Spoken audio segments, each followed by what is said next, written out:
Di atas langit Himalaya, ada sebuah negeri sunyi yang jarang tersentuh manusia. Kabut turun perlahan, menyelimuti pepohonan tinggi, sementara sungai kecil berbisik di antara bebatuan. Hutan seperti puisi yang belum selesai ditulis, dan di dalamnya tersembunyi satu makhluk mungil yang seakan dilukis dengan penuh cinta oleh alam semesta. Dialah Red Panda. Wajahnya bulat, matanya bulat, dengan tatapan yang polos sekaligus penuh rahasia. Tubuhnya mungil, seukuran kucing rumah, dengan ekor panjang berlapis cincin-cincin indah, seolah ia membawa cerita masa lalu yang terpatri di setiap helai bulu. Ketika ia berjalan, langkahnya ringan seperti bayangan kabut. Ketika ia memanjat, gerakannya anggun seperti tarian. Namun, jangan salah sangka, Red Panda bukan hanya soal kelucuan, bukan hanya soal keimutan yang membuat hati kita luluh. Ia adalah satu bab penting dari buku kehidupan, satu simbol keseimbangan di hutan Himalaya, dan saksi bisu perjalanan panjang bumi dalam merawat keragamannya. Sayangnya, kisahnya kini tak lagi hanya tentang keindahan. Di balik tatapan matanya yang jernih, ada cerita getir tentang kehilangan habitat, tentang perburuan, tentang dunia yang makin lama makin sempit bagi mereka. Ia seperti api kecil yang berusaha tetap menyala di tengah badai. Dan pertanyaan besar pun muncul. Apakah kita akan membiarkan api kecil itu padam? Atau justru kita menjaganya agar tetap memberi hangat bagi dunia? Hari ini kita akan masuk ke dalam cerita Red Panda. Bukan sekedar mengenal hewan lucu dari Himalaya, tapi mengenal sebuah makna. Bahwa keindahan dunia hanya akan bertahan jika yang rapuh dijaga, jika yang kecil dihargai, dan jika yang diam diberi suara.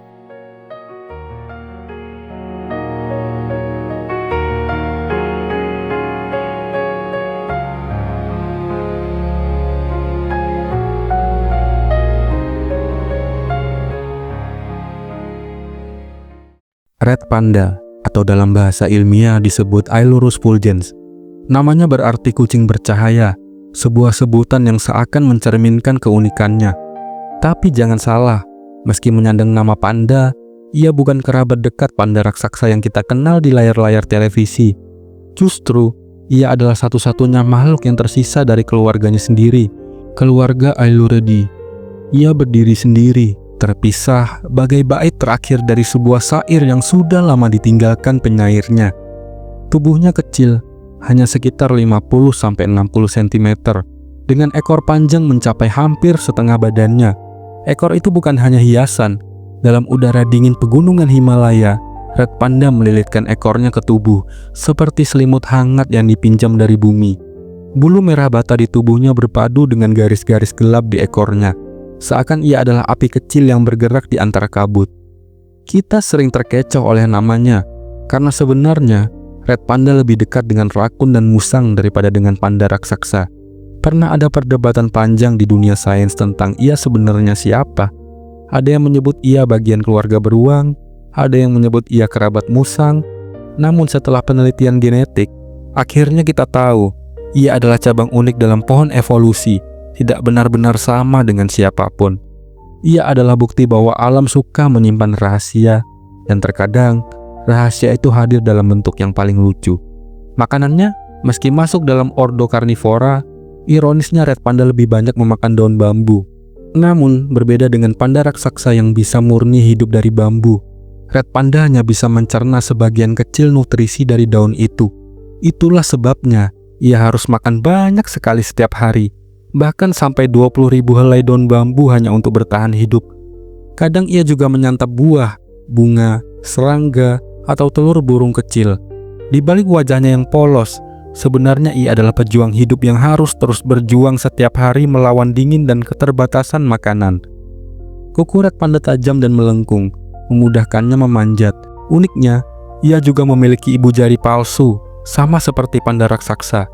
Namun, evolusi ini bukan karena hubungan keluarga, melainkan hasil adaptasi yang mirip. Alam seperti sengaja memberi mereka alat khusus untuk menggenggam batang bambu, sebuah trik sederhana untuk bertahan di kerasnya Himalaya. Habitatnya membentang dari Nepal, Bhutan, India, Myanmar, hingga Tiongkok Barat Daya. Mereka memilih hutan beriklim sejuk di ketinggian 2000 hingga 4000 meter. Di sanalah mereka hidup di antara kabut, pohon pinus, cemara, dan rumpun bambu. Tempat-tempat yang bagi kita mungkin hanya sekedar pegunungan jauh, tapi bagi mereka itu adalah rumah yang suci. Namun ada satu hal yang membuat red panda lebih istimewa. Ia adalah indikator ekosistem hutan Himalaya.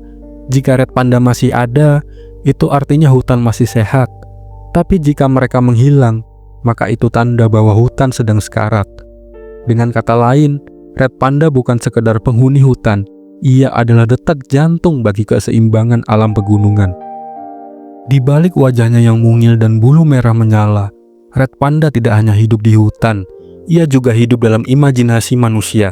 Di Himalaya, di Nepal, di Bhutan, bahkan sampai ke pelosok Tibet, red panda dipandang bukan sekedar hewan, melainkan roh penjaga. Orang Nepal menyebutnya Hebra, sementara dalam bahasa Sherpa, ia dipanggil Wahdonka, yang berarti si api kecil. Api kecil sebuah simbol yang dalam legenda dipercaya menjaga kehangatan hutan, mengusir roh jahat, dan menyalakan kembali harapan ketika dunia terasa gelap. Ada kisah yang dituturkan para tetua di Bhutan. Mereka percaya bahwa ketika kabut turun terlalu tebal dan para pendaki tersesat, seekor red panda akan muncul. Ia berjalan pelan, ekornya bergoyang, matanya menoleh seakan berkata, "Ikuti aku." Dan siapapun yang mengikuti langkahnya akan kembali menemukan jalan pulang. Setelah itu, red panda menghilang begitu saja, seperti kabut yang tersapu angin. Di sebuah desa kecil di Nepal, ada keyakinan lain. Red panda adalah penuntun jiwa. Ketika seseorang meninggal, rohnya harus melewati hutan yang gelap menuju dunia lain. Dan di sana, seekor red panda akan muncul sekali untuk menuntun roh itu agar tak tersesat dalam keheningan. Ia bukan sekedar hewan, ia adalah jembatan, penghubung antara dunia manusia dan dunia roh. Tapi legenda tak selalu manis. Ada juga kisah muram yang diturunkan di Tibet. Dulu, manusia percaya bahwa bulu merah red panda adalah sisa api dari para dewa. Mereka yang memakai topi dari bulu red panda dianggap terlindungi dari bala dan sial. Inilah awal dari perburuan yang terus menghantui spesies kecil ini hingga sekarang. Kepercayaan yang lahir dari kagum berubah menjadi ancaman yang hampir merenggut nyawanya. Dan lihatlah betapa uniknya. Sains menjelaskan red panda sebagai cabang evolusi yang berdiri sendiri. Namun masyarakat tradisional menjelaskannya sebagai roh, sebagai api, sebagai penuntun. Dua sisi berbeda, tapi keduanya mengakui satu hal. Red panda bukan makhluk biasa. Ia adalah simbol, ia adalah mitos, ia adalah kebenaran, sekaligus keajaiban. Hari ini kita boleh saja menyebutnya dengan istilah ilmiah, mengukurnya dengan angka populasi, atau menaruhnya dalam daftar hewan langka. Tapi bagi para leluhur di Himalaya, red panda adalah lebih dari itu. Ia adalah jiwa hutan itu sendiri. Dan mungkin disitulah kita bisa belajar bahwa yang kecil yang rapuh kadang justru menyimpan kekuatan yang lebih besar daripada yang tampak.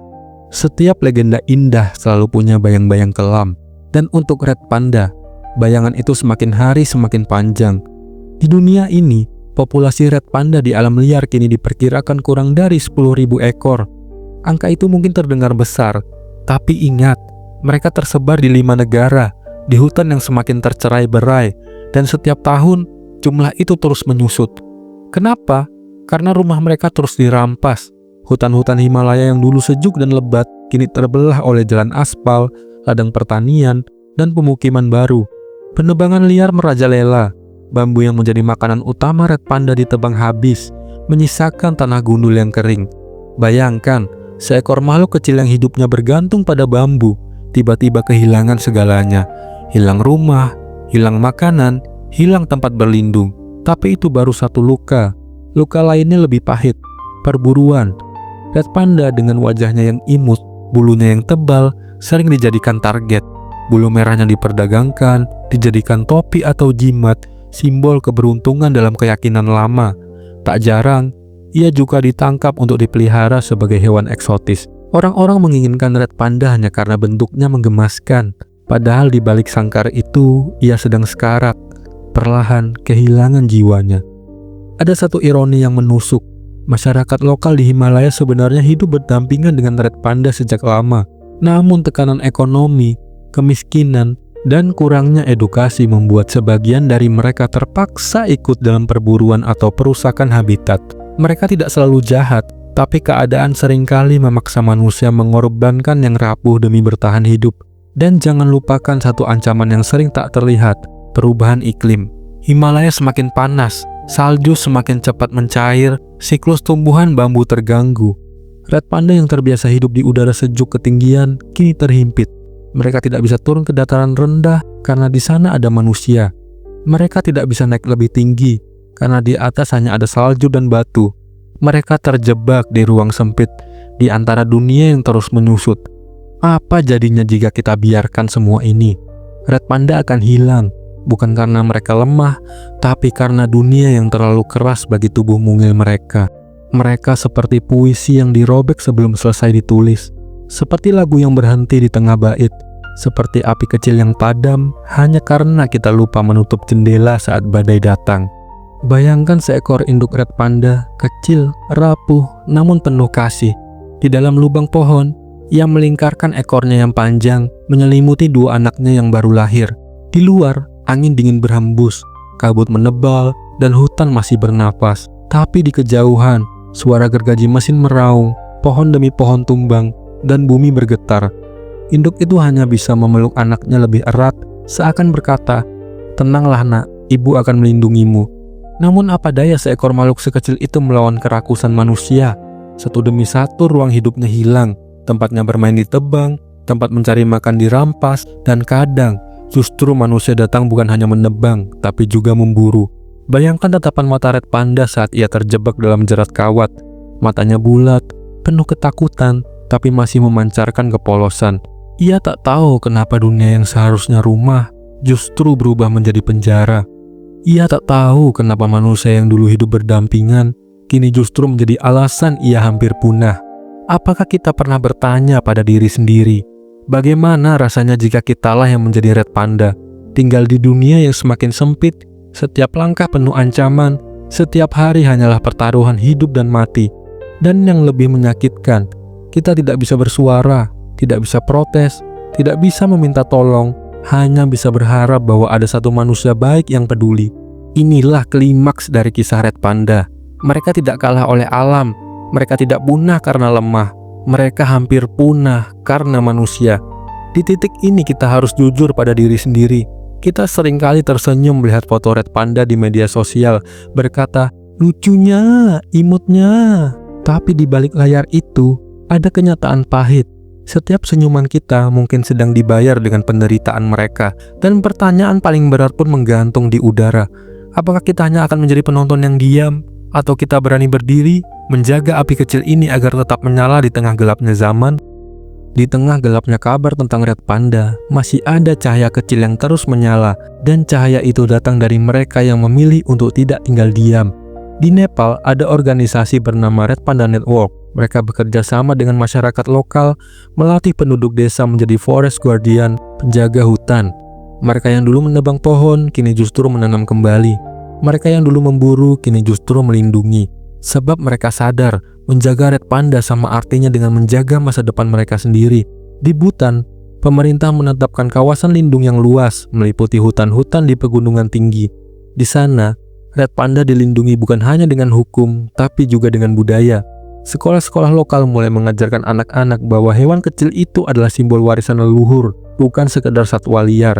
Di Tiongkok Barat Daya, penelitian demi penelitian dilakukan. Kamera jebak dipasang di hutan-hutan terpencil untuk memantau populasi red panda. Setiap kali kamera itu menangkap gambar seekor red panda berjalan pelan di atas cabang, ada secercah harapan bahwa spesies ini belum benar-benar hilang. Dan jangan lupa, kebun binatang di seluruh dunia juga ikut berperan. Program captive breeding atau penangkaran membantu memperbanyak jumlah red panda, memastikan ada cadangan genetik yang bisa suatu hari dikembalikan ke alam liar.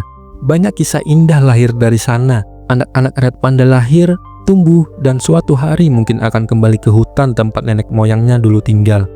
Tapi semua itu tidak cukup tanpa peran kita, karena penyelamatan red panda bukan hanya tugas segelintir orang, melainkan tanggung jawab bersama. Kita, meski tinggal jauh dari Himalaya, tetap bisa ikut menjaga api kecil itu. Bagaimana caranya?